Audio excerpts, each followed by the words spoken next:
kabla tuingie lesson leo, there's this lady nataka kumwambia asante sana. Last time before tufungue nilipita hapo Moi Avenue next to Best Lady. Nikasikia nimeitwa Tia Mungai, how are you? Kazi yako inanifurahisha. Akanipatia water bottle. Hii ni yangu. Wewe kale kage wa ile ulinipatia nilipea mtoto. Opening day uliona? So hii nitakuwa nikibeba maji nayo. Thank you so much.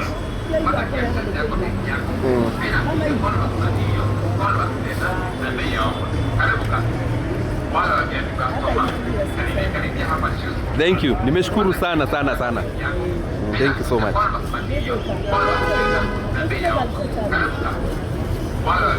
Mimi nikaenda nayo shule, nikapatia mtoto yule alikuwa kwanza kureport hiyo term. Sasa leo kupita hapo nikaitwa tena. Akaniambia mwalimu, how are you? Unaendeleaje?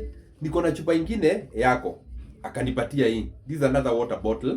Akaniambia hii bebeaga maji ukienda shule. And on top of that, akanipatia handkerchief. Anauzanga bottles na mari hapo handkerchief.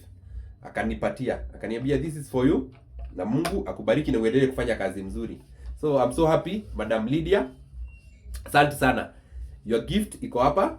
Na thank you for the hanky. Nikipata homa na and the water bottle. Ubarikiwe sana for the good deeds. Kwa kuni appreciate. Mungu abariki kazi yako. Thank you so much.